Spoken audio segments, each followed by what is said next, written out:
சமீபத்திய கிரிக்கெட் செய்திகள் Kagiso Rabada Jasprit பும்ராவின் உலக சாதனையை முறியடித்தாரா? ஆம். டெஸ்ட் கிரிக்கெட்டில் ஒரு புதிய சாதனையை படைத்துள்ளார். தென்னாப்பிரிக்க வேகப்பந்து வீச்சாளர் ககிசோ ரபாடா இந்திய வேகப்பந்து வீச்சாளர் ஜஸ்பிரித் பும்ராவின் உலக சாதனையை கிட்டத்தட்ட முறியடித்துள்ளார். ஜஸ்பிரித் பும்ராவை வெகு தூரம் தள்ளிவிட்டு டெஸ்ட் கிரிக்கெட்டில் ஒரு புதிய வரலாற்றையும் புதிய சாதனையையும் படைத்துள்ளார். தென்னாப்பிரிக்காவின் வேகப்பந்து வீச்சாளர் ககிசோ ரபாடா 2025 ஐசிசி உலக டெஸ்ட் சாம்பியன்ஷிப் இறுதிப் போட்டியின் முதல் இன்னிங்ஸில் 11ஆம் தேதி ஜூன் மாதம் லண்டனில் உள்ள லார்ட்ஸ் மைதானத்தில் ஆஸ்திரேலியா போன்ற ஒரு வலுவான அணிக்கு எதிராக 5 விக்கெட்டுகளை வீழ்த்தி மிரட்டலான பந்துவீச்சை வெளிப்படுத்தினார். இந்த ஆட்டத்தின் போதுதான் ககிசோ ரபாடா இந்திய வேகப்பந்து வீச்சாளர் ஜஸ்பிரித் பும்ராவின் உலக சாதனையை தகர்த்தெறிந்தார். இப்போது ரபாடா டெஸ்ட் கிரிக்கெட்டில் சிறந்த ஸ்ட்ரைக் ரேட் கொண்ட பந்துவீச்சாளராக உருவெடுத்துள்ளார்.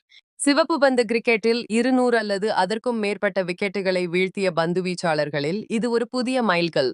இதுவரை டெஸ்ட் கிரிக்கெட்டில் குறைந்தபட்சம் 200 விக்கெட்டுகளை வீழ்த்திய பந்துவீச்சாளர்களில் ஜஸ்பிரித் பும்ரா தான் சிறந்த ஸ்ட்ரைக் ரேட் வைத்திருந்தார். ஆனால் இந்த உலக சாதனையை பும்ராவிடமிருந்து ரபாடா பறித்துவிட்டார்.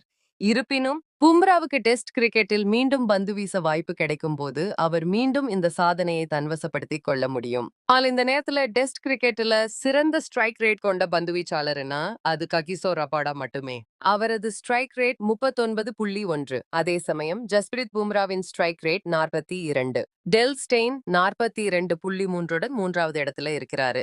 43.4 ஸ்ட்ரைக் ரேட்டோடன் வகார் யூனிஸ் 4வது இடத்துல உள்ளார். 46.3உடன் பாட் கம்மின்ஸ் 5வது இடத்திலும் மால்கம் மார்ஷல் 46.7உடன் 6வது இடத்திலும் உள்ளனர். இப்போது நீங்க கேட்பீங்க பந்துவீச்சுல இந்த ஸ்ட்ரைக் ரேட்னா என்னன்று. சரி, அதையும் உங்களுக்கு விளக்குகிறோம். பெரும்பாலான கிரிக்கெட் ரசிகர்கள் பேட்டிங்கில் மட்டுமே ஸ்ட்ரைக் ரேட் இருப்பதாக நினைக்கிறாங்க. அது நீங்கள் எத்தனை பந்துகளில் எத்தனை ரன்கள் எடுத்தீர்கள் என்பதை கணக்கிடுகிறது. ஆனால் பந்துவீச்சிலும் ஸ்ட்ரைக் ரேட் உண்டு. ஆம், பந்துவீச்சுல ஸ்ட்ரைக் ரேட் என்பது எத்தனை பந்துகள் வீசிய பிறகு ஒரு விக்கெட்டை வீழ்த்தினீர்கள் என்பதை கணக்கிடுகிறது.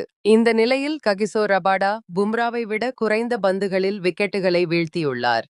இது அவரது டெஸ்ட் ஸ்ட்ரைக் ரேட்டின் சராசரி. பும்ரா 7 ஓவர்களில் ஒரு விக்கெட்டை வீழ்த்தினால் ரபாடா அவரை விட சில பந்துகள் குறைவாக வீசி விக்கெட்டை வீழ்த்தி விடுகிறார். சரி, இந்த அறிக்கையை பத்தி என்ன சொல்ல விரும்புகிறீர்கள்? உங்கள் கருத்துக்களை கீழே உள்ள கருத்து பெட்டியில தெரிவிக்கவும். நம்ம நியூஸ் கிரிக் சேனலை லைக் பண்ணுங்க, ஷேர் பண்ணுங்க, சப்ஸ்கிரைப் பண்ணுங்க, மறக்காம பெல் பட்டனை அமுக்குங்க.